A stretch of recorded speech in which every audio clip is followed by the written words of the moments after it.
एक ब्राह्मण देव रहस, उनकर छोटे छोटे दूगो बच्चा रहे लोग। बहुत गरीब रहसे। उ रोज भिक्षा मांगे जास त सावा पौआ मांगस। सावा पौआ से भिक्षा उ ज्यादा ना मांगसे।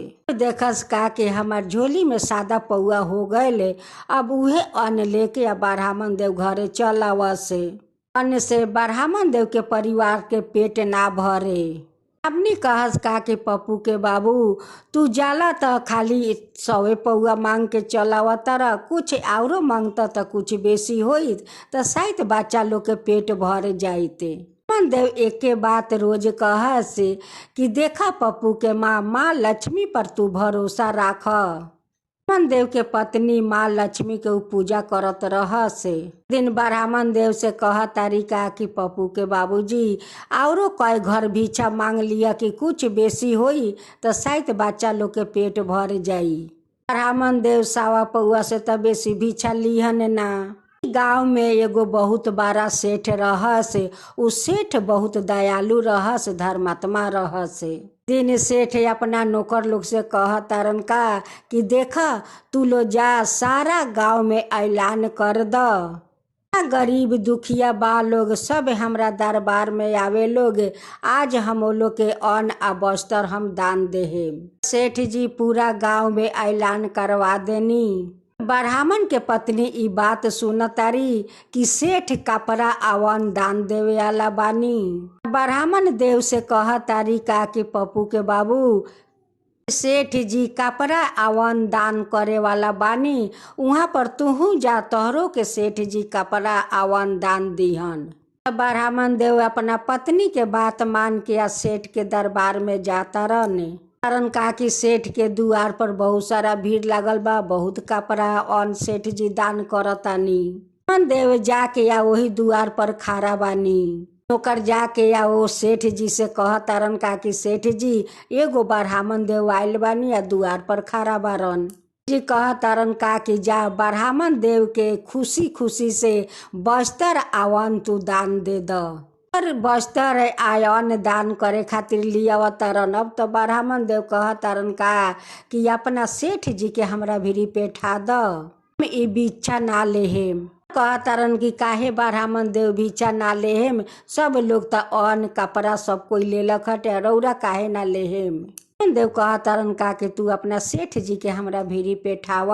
नौकर जाके घर में कह तारन का कि सेठ जी ब्राह्मण देव हमरा हाथ से त भिक्षा लेहेम ना, उ रौरा के उ बोलावतानी ब्राह्मण देव जी। आके या ब्राह्मण देव के पैर छू के प्रणाम करतानी या कहतानी का कि ब्राह्मण देव हुकुम करी, इतना वस्तु आवन बा ई रौरा कुछ ले लीही। ब्राह्मण देव कह तारन का कि अच्छा सेठ जी ई तोहार मेहनत आ पसेना के कमाई बाटे। जी कह तारन का कि ब्राह्मण देवता ई त हमार मेहनत के कमाई नहीं के, हमरा घर में तो सब नौकर लोग काम करेला लोग, हमरा करे के तो कोई जरूरत ना पड़ेला। काम उहे लोग संभरले बा लोग, त हमार कौन दरकार बा काम करे के। तो सुन के ब्राह्मण देव कहतानी का कि ठीक बा सेठ जी तले हम चलतानी। तो सेठ जी कहतानी का कि ब्राह्मण देव हमरा दुआर से कोई खाली हाथ ना जाला, आ रौरा कैसे खाली हाथे चल जाएम, हम त खाली हाथे जाए ना देम, रौरा त कुछ न कुछ लेके जाए के बाटे। देव कह तारन का कि सेठ जी अगर देवही के बा तो तोहार मेहनत या पसेना के हमरा कमाई चाही, तोहार मेहनत के होखे वही हमरा के वस्तु आवन द, हम खुशी से हम लेके चल जाएम। ई बात सुन के सेठ जी तो बहुत चिंता में पड़ गईनी कि त हमार मेहनत के कमाई नहीं खे, ई तो सब हमार नौकर चाकर काम करेला लोग, सब उहे लोग मेहनत करेला लोग, ए में तो हम कोई मेहनत नहीं की कैले। जोर के सेठ जी कहतानी का कि हे ब्राह्मण देवता हमरा के रौरा एक दिन के मोहलत देही। मन कह तारन का कि ठीक बा सेठ जी हम एक दिन के मोहलत देनी, आ भगवान तोहरा के भला करसे। सेठ जी बहुत चिंता में पड़ल बानी कि हम तो ब्राह्मण देव के तो जबान दे देनी कि एक दिन के हमरा के मोहलत दी, अब हम का करी। सेठ जी कहतानी का कि अब तो हमरा किसान साजे के लगी। जी किसान के रूप धारण करेलन आ जा तारन खेत में। तारन का कि बहुत सारा आदमी खेत में कुदारी से माटी काटताटे। एगो खेत के मालिक खड़ा रहस। वही जग सेठ जी जाके कहतरन का के मालिक हमरो काम मिली, हमहू काम मिली तो हमहू काम कर लेती। मालिक कहतरन का कि ठीक बा, उहाँ कुदारी राखल बा, ले जाके कुदारी तुहू माटी काट। त सेठ जी वही किसान लोग के साथे सारा दिन माटी कटलन, सारा दिन माटी कटलन। काटते काटते उनकर हाथ में बहुत सारा ठोसा पड़ गयल। साँझ भइल त उ मालिक सब नौकर लोग के 5-5 रुपया देतारन। 5 रुपया सेठो के देलन। सेठ के कोई पहचाने नहीं के सकत कि सेठ हवन। भेष वैसा ही बना लेले रहस कि उनका के कोई चिन्हे ना सके। जी अपना घरे आके 5 रुपया सेठानी के देतरन। कहतरन का कि पैसा बहुत जतन से राख दिया, ई हमर मेहनत आ पसीना के कमाई बाटे। ये पैसा हम ब्राह्मण देव के देहे। जी अपना नौकर से कहतरन का कि जा ब्राह्मण देवता के बोला के लियाव। ब्राह्मण देव के घरे जा तरन, कह तरन का कि ब्राह्मण देव सेठ जी बोलौनी है रौरा के। ब्राह्मणी बहुत खुश हो जाली कि शायद हमर पति बहुत ज्यादा धन मांग लेले बारन, वही खातिर एक दिन बाद बोलौलन है। आज त सेठ जी बहुत सारा धन दिहन। ब्राह्मण देव सेठ के घरे त चल गईला। नहीं ने ब्राह्मणी तो बहुत खुश बारी कि आज बहुत सारा धन मिले वाला बा। कह तरन का कि हे ब्राह्मण देवता, ये हमर मेहनत आ पसेना के 5 रुपया कमाई बाटे। 5 रुपया लेके या ब्राह्मण देव अपना घर में आवा तरन। कह तरन का कि पप्पू के माँ। उनकर पत्नी बहुत खुशी से इकला तारी कि पप्पू के बाबा आ गईलन तो बहुत सारा धन ली आयल होइहन। और पत्नी आगे पीछे देखा तारी का कि भाई कहीं ठेला उला पर तो धन नइखन लियावते। तारी ब्राह्मणी के पति देव तू तगर लह सेठ के घरे धन लियावे तो धन कहाँ बा। अब उ ब्राह्मण देव कह तारन का कि पप्पू के माँ है त बाटे धन देनी है सेठ जी। ब्राह्मण देव 5 रुपया वो ब्राह्मणी के हाथ में दे तरन।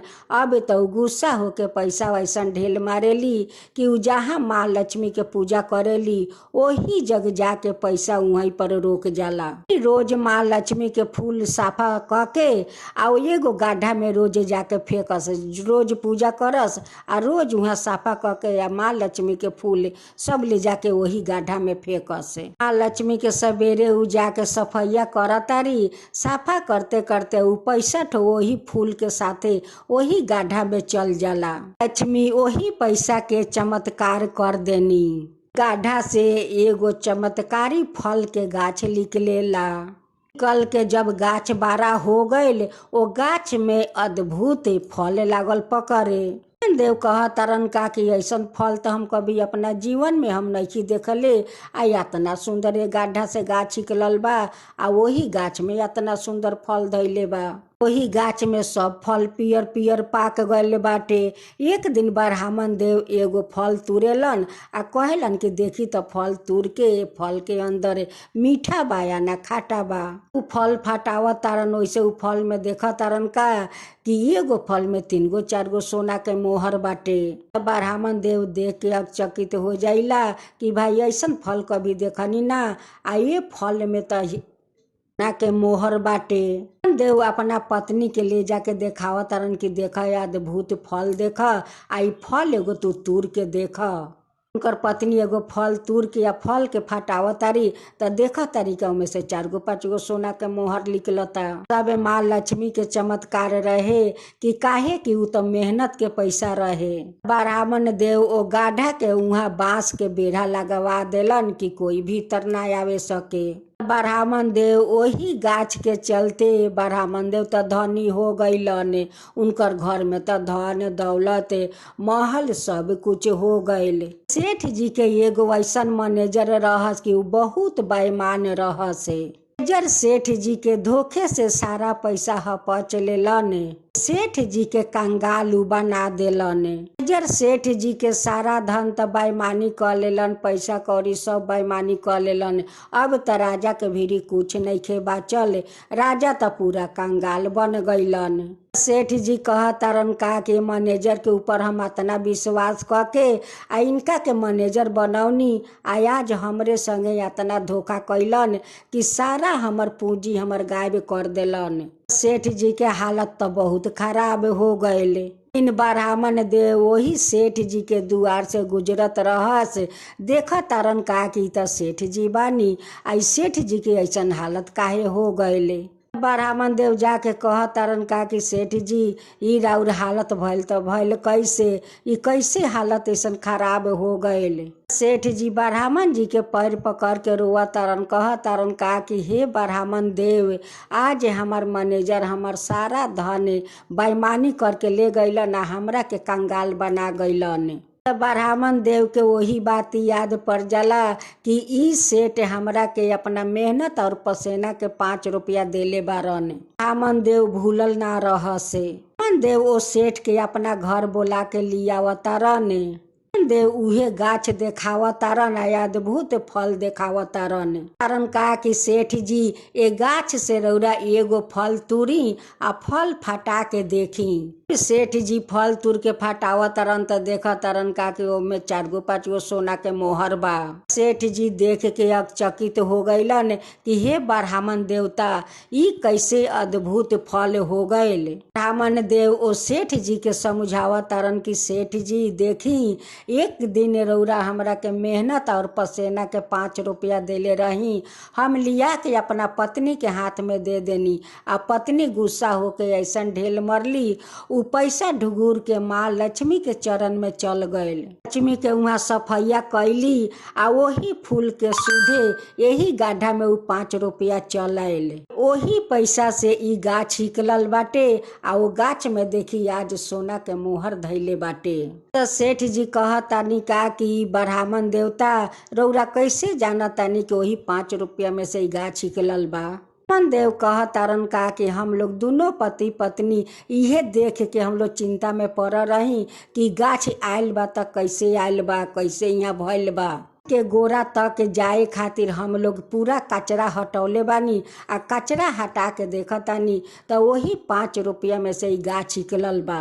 देखी वो 5 रुपया मेहनत के पैसा में देखी आज माँ लक्ष्मी कैसन चमत्कार कैले बारी। सेठ के आँख खुल गईल कि ब्राह्मण देवता ठीक बोलतानी। देवता कहतानी का कि देखी सेठ जी, जो मेहनत के पैसा में सुख शांति मिलेला उ और कोई धान में ना मिलेला तो मेहनते में सुख मिलेला, और कोई के मेहनत पर उ सुख ना मिले। सेठ जी कहतारन का कि हे ब्राह्मण देवता हम समझ गईनी, हे ब्राह्मण देवता हम समझ गईनी। मेहनत के कमाई में कितना सुख शांति मिलेला उ और के कमाई में ना मिलेला।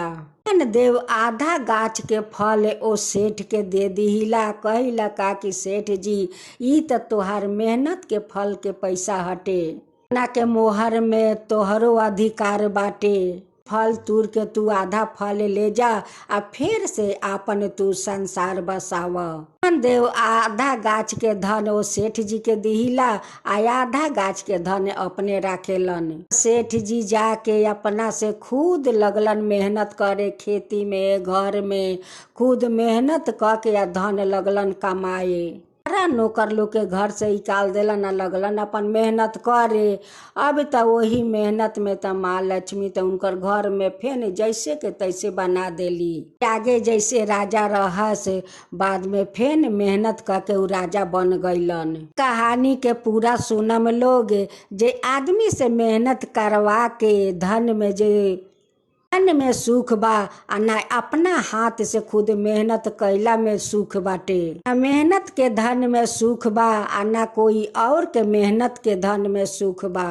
पानी कहे वाला पर और हुकारी पारे वाला पर, सुने वाला पर, सब पर कृपा करम हे माँ लक्ष्मी, सब पर कृपा करम। मेहनत के पैसा में रौरा सुख देनी, वैसा ही सब कोई के मेहनत में सुख दी, आ सब के कमाई में सुख दीही। आदमी मेहनत करता, उनकर मेहनत के कमाई में रौरा अपन सुख भर दीही, अपन कृपा भर दी हे माँ लक्ष्मी। जय माँ लक्ष्मी, जय माँ लक्ष्मी।